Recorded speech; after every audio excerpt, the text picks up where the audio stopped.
चलिए स्टार्ट। नमस्कार साथियों, आज 12 अक्टूबर 2025 है और आज ही के दिन ठीक 20 साल पहले ऐतिहासिक सूचना का अधिकार अधिनियम 2005 लागू हुआ। तो आज 20वीं सालगिरह है आरटीआई एक्ट का।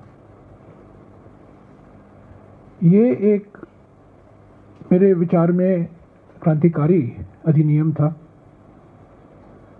और अगले दशक में और 6 ऐसे परिवर्तनकारी अधिनियम कांग्रेस के नेतृत्व में यूपीए की सरकार ने लागू की। पहले सूचना का अधिकार अधिनियम, उसके बाद में ग्रामीण रोजगार गारंटी का अधिनियम जो आज मनरेगा के नाम से जाना जाता है। इस श्रृंखला में तीसरा अधिनियम वन अधिकार अधिनियम 2006, उसके बाद में शिक्षा का अधिकार अधिनियम 2009, तत्पश्चात खाद्य सुरक्षा कानून राष्ट्रीय खाद्य सुरक्षा अधिनियम 2013 और कुछ ही दिन बाद नया भूमि अधिग्रहण अधिनियम 2013। तो सूचना का अधिकार अधिनियम ने एक परिवर्तनकारी दशक शुरू किया और 20 साल बाद आज हकीकत क्या है, उसके लिए ये प्रेस कॉन्फ्रेंस बुलाया गया है। सूचना का अधिकार अधिनियम का मकसद था कि शासन में पारदर्शिता लाई जाए, जवाबदेही लाई जाए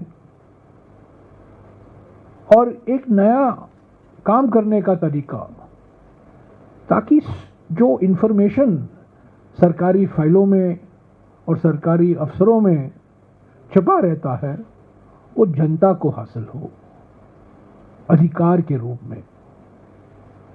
इस दशक में ये सब जो कानून, जो अधिनियम मैंने आपको गिनवाया है, सुनाया है, ये अधिकार आधारित अधिनियम है। पहली बार हमारे देश में जब डॉक्टर मनमोहन सिंह जी प्रधानमंत्री थे, अधिकार आधारित अधिनियम, राइट्स बेस्ड लेजिस्लेशन, जिसकी शुरुआत राइट टू इंफॉर्मेशन 2005 से हुआ। जैसा कि मैंने कहा, इसका मकसद था पारदर्शिता लाना, प्रशासन को और अकाउंटेबल करना और जनता के हाथ में जानकारी हासिल करना। तो जानकारी फाइलों में और अफसरों में छिपा रहता था। एक संवेदनशील शासन के लिए आरटीआई जरूरी माना गया था। पर आज हम देखते हैं 2019 में जुलाई के महीने में पहली बार संशोधन लाए गए। ये सूचना का अधिकार अधिनियम पहली बार 2005 से 2013 तक सही ढंग से लागू हो रहा था। आरटीआई बड़े उत्साह के साथ लाखों लोग उसका इस्तेमाल कर रहे थे और कई लोग अपने आप को आरटीआई एक्टिविस्ट के नाम पर अपने आप को, उनकी पहचान हुआ करती थी। और आरटीआई से एक दबाव आया प्रशासन पर 2005 से लेकर 2013 तक। 2014 और 2019 के बीच में कोई छेड़छाड़ नहीं हुई इस अधिनियम से। अधिनियम लागू होता रहा। पर 2019 जुलाई के महीने में पहली बार महत्वपूर्ण संशोधन लाए गए इस अधिनियम में। इन संशोधनों का मकसद था कि जो अधिकार दिए गए हैं कानून द्वारा सेंट्रल इंफॉर्मेशन कमीशन को, और जो अधिनियम बनाया गया उसको और कमजोर करें। थोड़ा पहले मैं आपको इतिहास बता दूं कि जब ये मसौदा तैयार किया गया था इस अधिनियम का, एक जमाना भी हुआ करता था हमारे संसद में जब मसौदे या बिल विधेयक स्थायी समिति को भेजा जाते थे, स्टैंडिंग कमेटी को भेजा गया। आजकल वो जमाना गया, पर ये right to information bill standing committee को भेजा गया। स्टैंडिंग कमेटी ने कई महत्वपूर्ण सिफारिशें दी, और आपको आश्चर्य होगा कि मनमोहन सिंह जी की सरकार ने सारे जो स्थायी समिति के सिफारिशें थी वो मान ली, और जब कानून पारित हुआ सर्वसम्मति से लोकसभा में और राज्यसभा में, वो बिल जो पारित हुआ, वो जो स्टैंडिंग कमेटी ने संशोधन की मांग की थी, उन संशोधनों के बाद ही वो पारित हुआ। पर 2019 जुलाई में जब संशोधन लाए गए मोदी सरकार द्वारा, जो संशोधन स्थायी कमेटी ने बताई थी उसको नकारा। और मैं आपको बताना चाहता हूं, आश्चर्य की बात है कि उस स्थायी समिति के सदस्य कौन कौन थे। बीजेपी से लोकसभा में प्रोफेसर विजय कुमार मल्होत्रा, बड़े वरिष्ठ नेता, श्रीमती किरण महेश्वरी, श्री हरिन पाठक, गुजरात के एक वरिष्ठ सांसद, और ब्रजेश पाठक जो आज उत्तर प्रदेश के उप मुख्यमंत्री हैं। ये लोकसभा से इस स्टैंडिंग कमेटी के सदस्य थे। और राज्यसभा में देखिए कौन कौन लोग इस समिति के सदस्य थे। बाल आप्टे, वो बड़े वरिष्ठ बीजेपी के नेता थे। और सबसे महत्वपूर्ण बात, एक और सांसद जो इस समिति के सदस्य थे, सम्मानित रामनाथ कोविंद जी, जो हमारे देश के राष्ट्रपति बने, वो इस स्टैंडिंग कमेटी के सदस्य थे, जिन्होंने उस बिल जब पेश किया गया था मनमोहन सिंह जी की सरकार द्वारा, उस बिल में संशोधन करने की सिफारिश की थी। और 2019 को मोदी सरकार ने रामनाथ कोविंद वाली सदस्य की समिति के संशोधनों को निकाला। तो पहला धक्का आरटीआई को जुलाई 2019 को मिला। क्यों मिला? मोदी सरकार संशोधन क्यों लाए? तब तक ठीक चल रहा था। राइट टू इंफॉर्मेशन एक्ट सारी जगह चर्चा हुआ करती थी, अखबारों में कई पत्रकारों को जानकारी मिल रही थी। आरटीआई आपको अफसर लोग या मंत्री लोग जानकारी नहीं देते थे, आप लोग आरटीआई लगाते थे। और आरटीआई द्वारा कितने अखबारों में समाचार छपे हैं, टीवी चैनलों में समाचार आया है आरटीआई द्वारा। पर क्यों संशोधन लाए मोदी सरकार? 5 कारण थे। पहला कारण यह था कि आरटीआई जो इंफॉर्मेशन कमीशन है, सेंट्रल इंफॉर्मेशन कमीशन के मुखिया है, जो सीआईसी है, उन्होंने एक निर्णय दिया कि प्रधानमंत्री के तथाकथित degree MA in entire political science की जानकारी हासिल होनी चाहिए। उन्होंने तो एक सनसनीखेज निर्णय था ये। सीआईसी ने कहा कि प्रधानमंत्री के डिग्री की जानकारी जो मांग रहे हैं उनको देना जरूरी है। तो नाराजगी का पहला कारण पीएम की तथाकथित एमए एंटायर पॉलिटिकल साइंस की डिग्री। दूसरा कारण, प्रधानमंत्री ने कई बार ये दावा किया कि करोड़ों लोगों का राशन कार्ड फर्जी राशन कार्ड है, बोगस राशन कार्ड है। तो आरटीआई से जब जानकारी आई तो ये पता चला कि जो ये प्रधानमंत्री के दावे हैं ये गलत हैं। बार बार फर्जी राशन कार्ड की बात कर रहे थे, करोड़ों, 4 करोड़ उन्होंने कहा, पर जब आरटीआई से जानकारी निकली तब पता चला कि प्रधानमंत्री के दावे गलत हैं। तीसरा कारण, महत्वपूर्ण कारण, आरटीआई से निकाली गई जानकारी के अनुसार नोटबंदी के 4 घंटे पहले, आपको याद होगा प्रधानमंत्री ने 8 नवंबर 2016 को देश को संबोधित किया था। नोटबंदी का ऐलान 8 बजे को हुआ था मित्रों के बाद। 4 घंटे पहले ये आरटीआई द्वारा जानकारी निकाला गया किसी ने कि 4 घंटे पहले रिजर्व बैंक ऑफ इंडिया की जो सेंट्रल कमेटी होती है उसकी बैठक हुई थी और उस बैठक में यह कहा गया था कि नोटबंदी से काले धन पर कोई असर नहीं होने वाला है, ब्लैक मनी नहीं निकाला जा सकता है डिमोनेटाइजेशन से। और ये जो बार बार प्रधानमंत्री ने दोहराया कि काउंटरफिट नोट यानी कि फर्जी नोट, ये भी समाप्त हो जाएंगे। आरबीआई के सेंट्रल कमेटी में चर्चा हुई थी और ये कहा गया था इस कमेटी के चर्चा के अनुसार कि काले धन और फर्जी नोटों पर नोटबंदी का कोई असर होने वाला नहीं है। ये 4 घंटे पहले।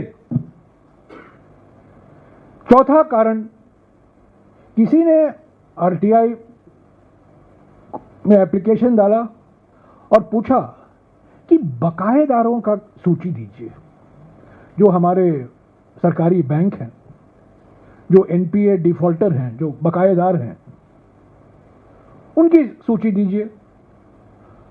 तो जवाब से आया कि यह सूची प्रधानमंत्री कार्यालय में आरबीआई के गवर्नर ने भेज दिया है। 20 सबसे बड़े बकायेदार हैं जिन्होंने कर्जा लिया था और जानबूझकर उन्होंने वो कर्जा वापस नहीं दिया। ये सूची मांगी गई और सीआईसी से ये जानकारी मिली कि ये सूची तब के गवर्नर जो थे रघुराम राजन जी, उन्होंने प्रधानमंत्री कार्यालय को ये सूची सौंपी है। और 5वां कारण, किसी ने ये एप्लीकेशन से जानकारी मांगी कि कितना काला धन वापस आया है। प्रधानमंत्री ने कहा था कि हर एक के खाते में 15 लाख रुपया जाएगा, कितना आया है। और आरटीआई से ये जवाब आया कि कोई काला धन वापस नहीं लाया गया है, किसी के खाते में कोई काले धन से जो पैसा लौट आना था किसी के खाते में नहीं गया है। तो साथियों, ये 5 कारण थे। पीएम के डिग्री, बोगस राशन कार्ड के गलत आंकड़े प्रधानमंत्री द्वारा, नोटबंदी, रिजर्व बैंक की नोटबंदी पर काफी आलोचना कि काले धन और नकली नोटों पर इसका कोई असर होने वाला नहीं है, बकायेदारों की सूची, और 5वां कि कोई काला धन वापस नहीं लौटाया है। ये नाराजगी थी। ये 5 ऐसे और बहुत सारे मिसाल हैं, पर ये महत्वपूर्ण मिसाल है क्योंकि ये सीधे प्रधानमंत्री के दरवाजे पर जाके रुकता है। और यही कारण था कि जुलाई के 2019 को ये संशोधन लाए गए और जो ये आरटीआई कानून है जो गैजेट में छपा था, इस आरटीआई अधिनियम में काफी महत्वपूर्ण संशोधन लाए गए। 17 दिसंबर 2019 को मैंने खुद सुप्रीम कोर्ट में चुनौती दी। मैंने पिटीशन फाइल किया। अफसोस की बात है कि करीब 6 साल हो गए हैं, आज भी ये मामला सुप्रीम कोर्ट में लंबित है। इतना महत्वपूर्ण मामला, करोड़ों भारतवासियों से जुड़ा हुआ यह मामला, पारदर्शिता और जवाबदेही से जुड़ा हुआ मामला, 6 साल हो गए हैं, मेरा पिटीशन अभी भी सुप्रीम कोर्ट में लंबित है। तो 2019 के संशोधनों के बाद एक बिल्कुल हमला किया गया, न केवल कानून पर सेंट्रल इंफॉर्मेशन कमीशन पर। और आज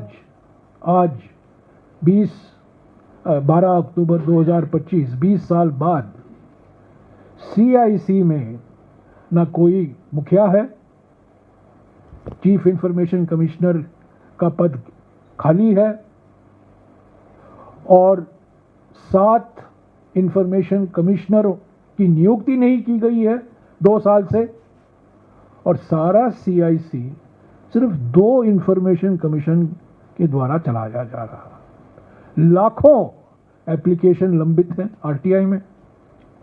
सरकार का कोई इरादा नहीं है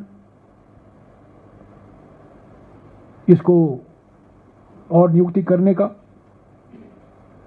2 साल से 7 ऐसे इंफॉर्मेशन कमिश्नरों की पद भरे नहीं गए हैं, और पिछले 11 साल में 7 ऐसे समय आए हैं जहां चीफ इंफॉर्मेशन कमिश्नर भी नहीं है, और आज जब 20वां सालगिरह मनाया जा रहा है, चीफ इंफॉर्मेशन कमिश्नर नहीं है। तो बिल्कुल सरकार का मकसद है आरटीआई को मर्सी किलिंग कर दें, मरने दें, उसका नजरअंदाज करो, उसको कमजोर करो, पोस्ट मत भरी करो, और जितना हो सके इसको बिल्कुल एक दंतहीन संस्था बना दो, टूथलेस बॉडी बना दो। मार्च 2023 को दूसरा बड़ा धक्का आरटीआई को मिला। पहला धक्का जुलाई 2019 को, दूसरा धक्का मिला मार्च 2023 को। डिजिटल डेटा प्रोटेक्शन एक्ट,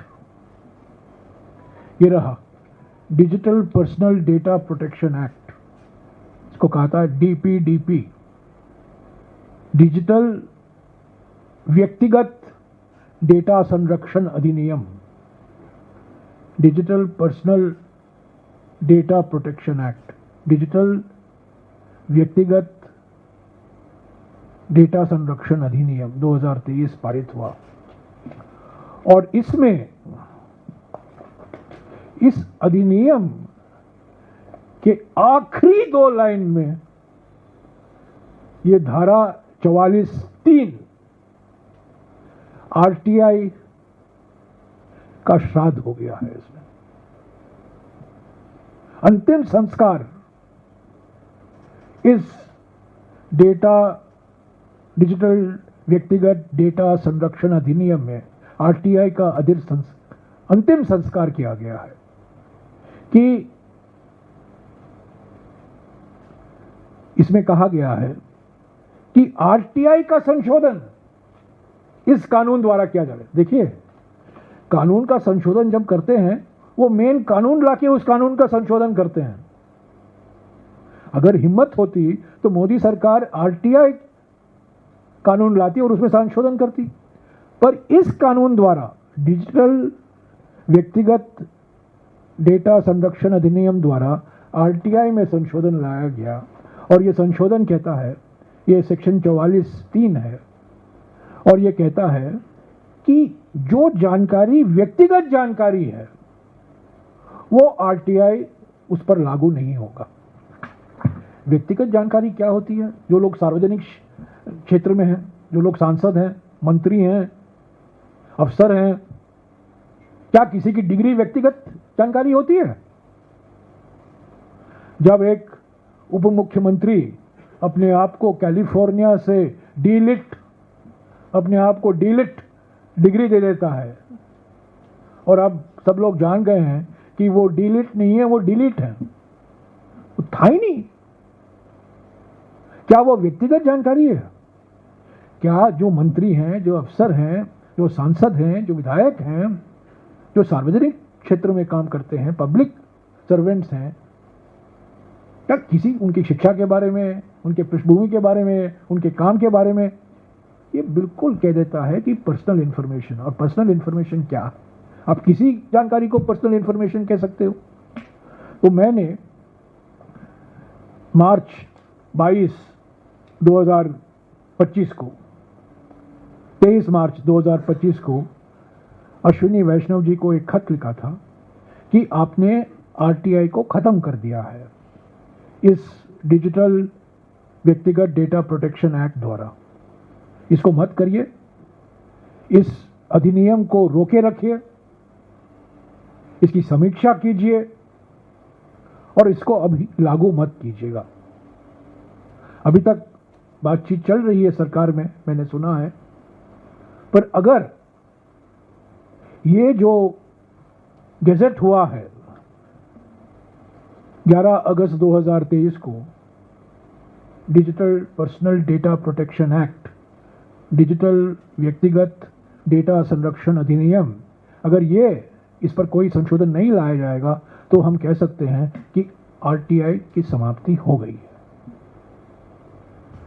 तो साथियों, संक्षिप्त में मैं यही कहूंगा कि आज एक ऐतिहासिक मौका होना चाहिए था कि हम 20 साल में जो उपलब्धियां हुई हैं आरटीआई द्वारा उसको मनाएं, उसका स्वागत करें और आगे देखें आरटीआई एक्ट को और कैसे मजबूत किया जाए, इसको इम्प्लीमेंटेशन के लिए और क्या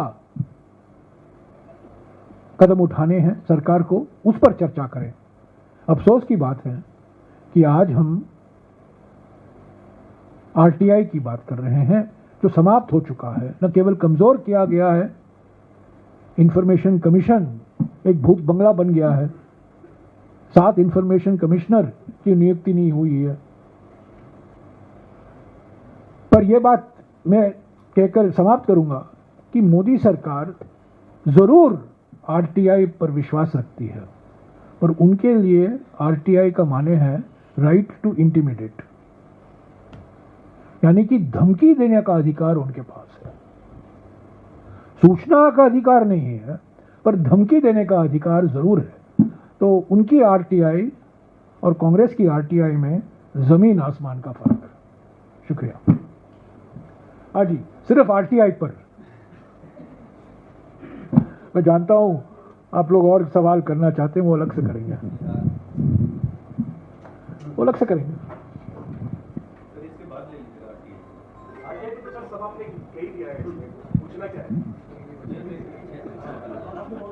सूचना के बारे में बहुत कुछ पूछ सकते हैं आप।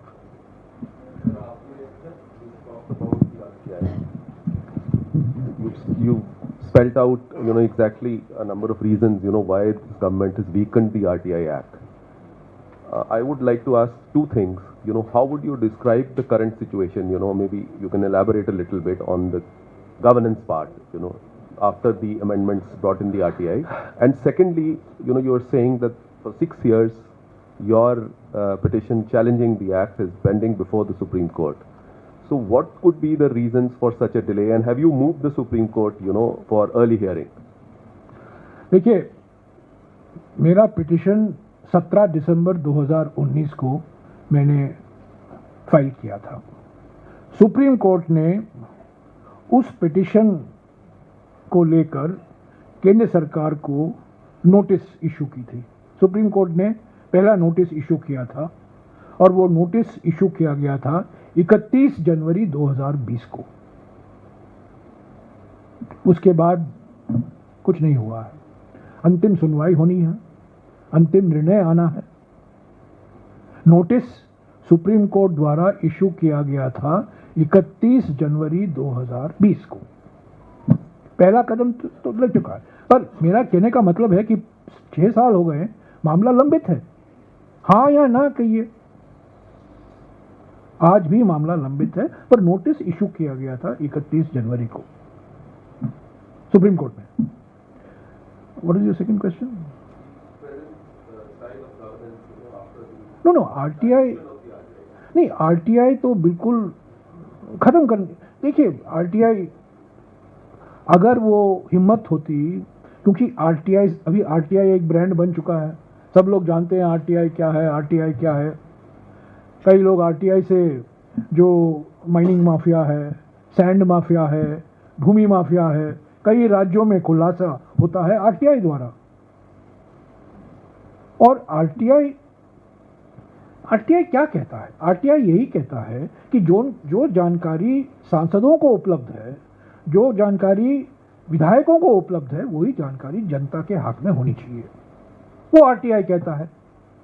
जो अभी ये data protection, personal data protection act है, उसको हटा देता है। हमारी आपत्ति यही है ना कि आरटीआई ने कहा कि जो जानकारी पार्लियामेंट में दिया जाता है, असेंबली विधानसभा में दिया जाता है, विधान परिषद में दिया जाता है, वही जानकारी जनता को भी हासिल होनी चाहिए। उसमें क्या आपत्ति होनी चाहिए? मैं समझता हूं कि क्योंकि ये जो 5 कारण थे ना, क्योंकि ये प्रधानमंत्री से सीधे जुड़े हुए थे, इसीलिए आरटीआई को खत्म करने का निर्णय लिया गया। मैं एक और मिसाल देता हूं आपको। 2004 से लेकर 2013 तक हर साल गुजरात के मुख्यमंत्री योजना आयोग आया करते थे। आपको याद होगा, हर साल राज्यों के मुख्यमंत्री योजना आयोग आया करते थे। तो 2004 से लेकर 2013 तक 9 बार तत्कालीन मुख्यमंत्री गुजरात के योजना आयोग आया करते थे। योजना आयोग में गुजरात की सराहना हुआ करती थी, गुजरात की उपलब्धियों की बात हुआ करती थी, पर गुजरात के स्वास्थ्य में, गुजरात के शिक्षा क्षेत्र में जो कमियां हैं, उस पर भी टिप्पणियां हुआ करती थी। उस पर भी कुछ कहते थे सदस्य कि हाँ, गुजरात में उद्योगीकरण हुआ है, शहरीकरण हुआ है, आगे बढ़ रहा है, पर देखिए शिक्षा के क्षेत्र में क्या हो रहा है, क्या हो रहा है कुपोषण में, क्या हो रहा है स्वास्थ्य के क्षेत्र में। तब के मुख्यमंत्री को यह पसंद नहीं था। जब वो प्रधानमंत्री बने, पहला निर्णय योजना आयोग को खत्म करने का था, और योजना आयोग खत्म हो गया। 4 महीने के अंदर योजना आयोग का भी अंतिम संस्कार हो गया और एक नीति आयोग का गठन किया गया। तो ऐसे ही आरटीआई, क्योंकि आरटीआई द्वारा प्रधानमंत्री के बयान, प्रधानमंत्री के व्यक्तित्व, प्रधानमंत्री के इल्जाम के द्वारा ये आरटीआई से जानकारी निकाली जा रही थी। जो प्रधानमंत्री कह रहे थे वो उसके बिल्कुल विपरीत था। तो एम्बैरेसमेंट था ना सरकार के लिए। तो इसको आरटीआई को खत्म करो। तो ऐसा, मुझे तो ऐसा लगता है कि 2 साल से आप 7 इंफॉर्मेशन कमिश्नरों को आप नियुक्त नहीं कर रहे हैं, और बार बार जब चेयरमैन का पोस्ट खाली होता है उसको आप भरते नहीं हो, देर लगाते हो, विलंब होता है। तो आरटीआई इनके लिए इतना महत्व नहीं रखता है, उसको खत्म करना चाहते हो, क्योंकि आरटीआई से कई जानकारी आती है ना, कई अलग अलग तरीके की जानकारी आती है। जैसा कि मैंने कहा, सैंड माफिया के बारे में, लैंड माफिया के बारे में, डिफॉरेस्टेशन के बारे में, जो इलीगल अवैध खनन हो रहा है, इलीगल माइनिंग के बारे में। तो आरटीआई एक प्रभावशाली हथियार बन गया है जनता के हाथ में, और वो सरकार नहीं चाहती, क्योंकि सरकार की आलोचना कई बार आरटीआई के से हासिल की गई जानकारी के आधार पर ही सरकार की आलोचना होती है। परसों दिन जब सारे विपक्ष के नेता ने हमारे उपराष्ट्रपति जी से मिले, 7 तारीख को हमारी मुलाकात हुई, तो एक सांसद ने कहा, मैं नाम नहीं लूंगा उनका, एक सांसद ने उनको कहा, चेयरमैन साहब को कहा, चेयरमैन साहब ये प्रश्नकाल का कुछ कीजिए, क्योंकि जब हम सवाल पूछते हैं और जवाब आता है, वो आरटीआई में वो हमें और ज़्यादा जवाब मिलता है। जो मंत्री संसद में जवाब देते हैं वो हम संतुष्ट हैं, क्योंकि हम वही जानकारी हम आरटीआई से भी ला सकते हैं। तो आरटीआई का एक विशेष स्थान हो गया है हमारे प्रशासन में, और सरकार नहीं चाहती। सर जयराम सर, इधर या आपने आरटीआई को लेकर बोला और काफ़ी ब्रीफली आपने इसको एक्सप्लेन किया। एज अ अपोजिशन पार्टीज आप लोग आगे क्या स्टेप्स लेंगे इसको कंटिन्यू और आपके मुताबिक चीज़ें हों, बेहतर जानकारी सामने आए? दूसरा मेरा सवाल सर इससे अलग हटके है, चिदम्बरम सर ने जो ब्लू स्टार पर आज 12 तारीख को सारे पीसीसी अध्यक्ष प्रेस मीट ले रहे हैं आरटीआई को लेकर। हमारा मकसद क्या है, हम क्या चाहते हैं? पहले तो जो पिटीशन सुप्रीम कोर्ट में है उस पर अंतिम निर्णय जल्दी आए, 6 साल से लंबित है, एक तो ही पहला। दूसरा, जो ये संशोधन किया गया है डिजिटल डेटा प्रोटेक्शन एक्ट में, उसको सरकार वापस ले। जो जैसे मैंने कहा, धारा 44(3) जो कहता है, जो आरटीआई का संशोधन, ये अजीब सी बात है कि एक कानून का संशोधन उस कानून में नहीं किया जाता है पर दूसरे कानून के द्वारा किया जाता है। तो इसको हम वापस, मैंने अश्विनी वैष्णव जी को खत भी लिखा है, तो इस पर रोक लगाइए, इस पर विचार कीजिए और इसको वापस लीजिए। और इसीलिए मैंने कहा इसको मैंने शब्द इसका इसे pause, review and repeal, section 44(3) यानी कि धारा 44(3) को रोकिए, समीक्षा कीजिए और वापस लीजिए। और जो नियुक्ति है, जो पद खाली है, चीफ की पोस्ट खाली है, 7 इंफॉर्मेशन कमिश्नर की नियुक्ति नहीं हुई है, उसको जल्द से जल्द पूरा कीजिए। आरटीआई हाँ, RTI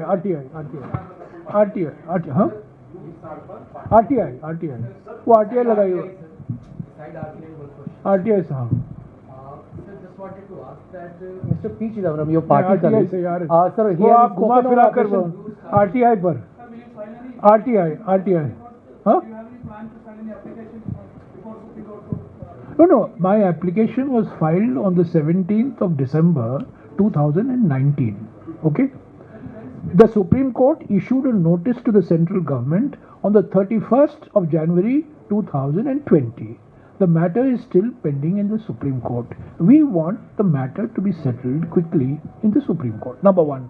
Number 2, we want Section 44(3) of the Digital Data Protection Act to be paused, reviewed and repealed because it destroys the Right to Information Act. And number 3, we want the vacancies. There are 8 vacancies. The 7 information commissioners and the chief information commissioner. All these vacancies should be filled at the very earliest. That's the 3 demands that we are making of the government. Okay? Sir operation blue star को लेकर चिदम्बरम साहब ने जो कहा है उसका क्या कहें? Thank you.